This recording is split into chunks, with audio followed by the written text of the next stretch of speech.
welcome to the Dr. Deb Show. We are so glad you are joining us today. And just a recap from last week, you may remember that we challenged our viewers to show yourselves exhibiting the fruits of the Spirit with the people that you live with. And so we had some wonderful entries this week, and I want to highlight just a couple of them.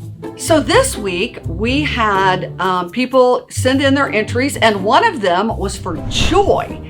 Abigail Abad sent in a picture expressing joy because she baked some cookies and took them over to her grandparents. They kept social distancing, so good job, Abby, and took some to her grandparents, which brought them tremendous joy. We also had Patience this week, and Christina Harper, she was very patient, and she did something that I would love to have done at my house. She organized all their plastic lids at their house and got them organized so that their family could use them better. That was a great example of patience, Christina. Great job. Also, kindness this week from Luke Hyman, and he was being very kind to read to his little sister. Isn't that so sweet? I love that. And then his sister, Isabel, also sent in one this week of goodness. Now, let me tell you something about Isabel. She turned 4 this week, so we want to say happy birthday to Isabel. And she sent in one of goodness, and she went riding on her bicycle, and she had her helmet and her knee pads on, and when she got back home, she put them away without even being asked. So we really love to see things like that happen. And then also we have love by one of our very own adults. Miss Kay Polanco knows that people are needing hand sanitizer, so she made this hand sanitizer and put a little label on it for my husband, Mr. Robert. And I think that is a great way to show love. So we are very excited about all of these entries, and later on in the show, we are going to draw for the winner. So this is going to be very exciting. But thank you for entering your this week in our contest for our Target gift card. All right, now we have a very special guest today. He has been stranded here in San Antonio, and so I was able to convince him to come back and join us on the show. And I am excited today to announce that we are going to have Crocky visit us. Now wait, before he comes in, let me tell you, apparently he has brought a very large animal with him, and I'm not sure how I feel about this because it's a bit frightening to me, but he has brought a tiger. So if you will help me, and let's welcome Crocky. Come on in, Crocky. Stop. Can you miss at all? Nope. No fighting. Misty, you need to go on a diet.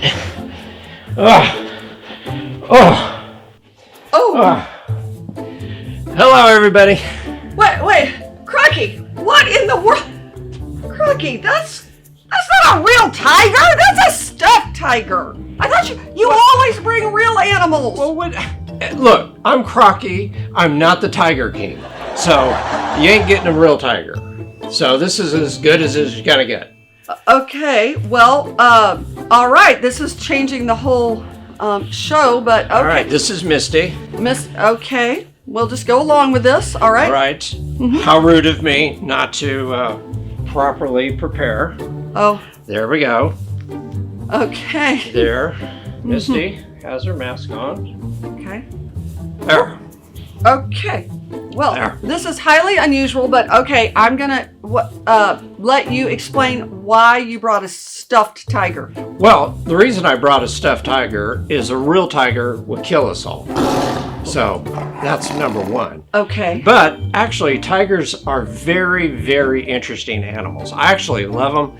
They're one of my favorite animals. They're beautiful animals. Well, that is true, and this one is not quite as frightening as a real one would be if it was here. Well, yeah, but it's the next best thing. So I thought we could use Misty here to talk about real tigers, because there's some very interesting facts about real tigers. So real tigers have stripe patterns up to 100 stripes, and they're all unique to the individual tiger. Oh, that's kind of cool. So like how, they say that all of us have different fingerprints. So that would be the same with a tiger. Every tiger is different? Every tiger has a very unique color pattern to it. That's cool. So that's one thing. Tigers also have some very interesting habits. They can mimic the sounds of other animals. It's one of their hunting techniques that they use.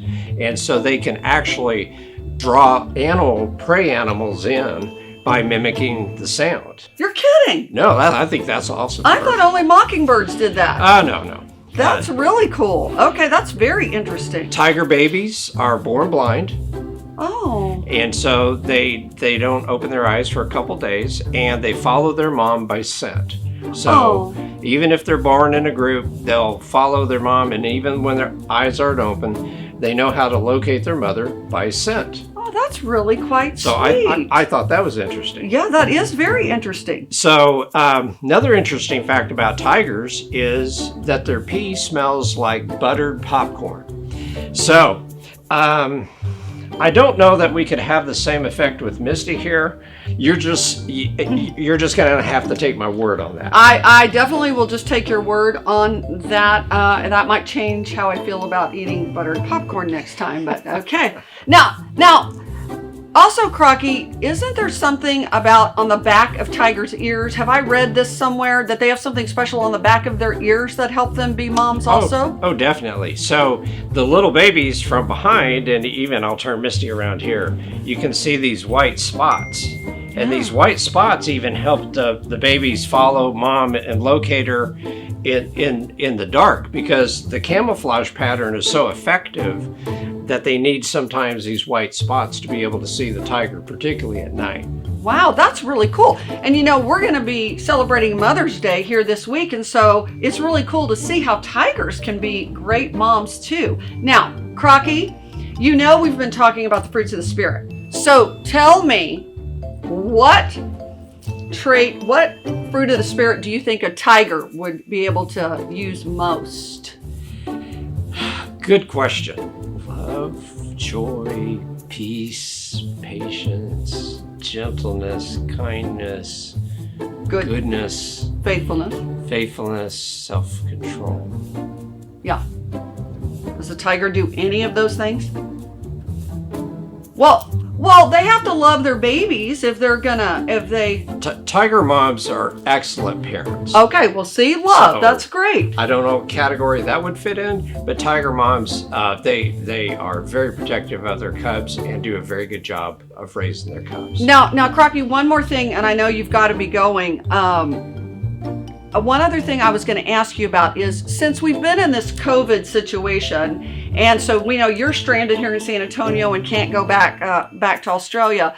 So a lot of people being in their houses, families are having some struggles, and moms it's getting hard. They have to do a lot of different things. They have to homeschool, and they have to cook, and they have to wash the dishes and clean the clothes. And so it's really important that for kids that they be obedient and help their parents. Do you think tiger cubs are obedient to their mothers? Well, I think they are. Out in the wild, if you don't obey, if you don't follow the rules, you're probably not going to make it. Oh, that's a very good point. So Yeah. Tiger cubs really do have to be obedient to their parents, because they might get eaten by another animal if they don't do what their mother says. Yeah. So it's not so bad here, but we do want to encourage everyone to try to work together as families and help one another during this time. That's for sure. Well, Crocky, thank you so much for being here. Do you think maybe, I love Misty, but do you think maybe next time we could have a real animal? Oh, if anybody knows me, the only time I've ever brought a stuffed animal, so a little bit of grace. She is beautiful, though. She is quite beautiful. Yes. So thank you for being with us today. And Sure you don't want to check out the buttered popcorn thing? no, that's okay. That's okay. You can go ahead and take her. Okay, bye guys. Bye, Crocky. It was so great to have Crocky here, and now we're going to welcome our next guest, who's going to help us draw for our $25 gift card, and that is Miss Bree. So come on up, Miss Bree. We are so glad to have you today. Hi, Hey, thanks for having me. Oh, we're glad to have you. Now, Miss Bree, you have something exciting coming up in your life too, don't you? Yeah. You are fixing to graduate from college. Yes, real soon. And you're graduating from UTSA. Yes. So exciting. Sorry that you have to do it during a time when you can't even go to graduation or have a real party, but we're going to celebrate after we finish all of this. So we're very proud of you though, Miss Bree. Thank you. Okay, so Miss Bree, you're going to have to draw because you know how anxious I get about having to pick one. So I've got faith in you. So you pick one. All right, let's see who our Let's winner see is. who it is. Let's see who it is. Very exciting. Our winner is Abigail. Abigail Avant! Yay, Abby! Way to go! Thank you for cooking those cookies for your grandparents. Next time, cook some for us too.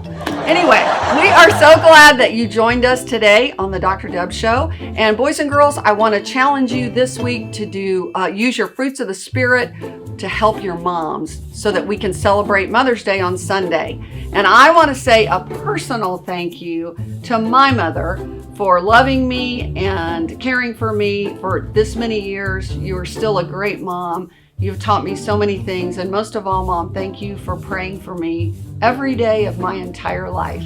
I love you and have a happy Mother's Day. See y'all next week.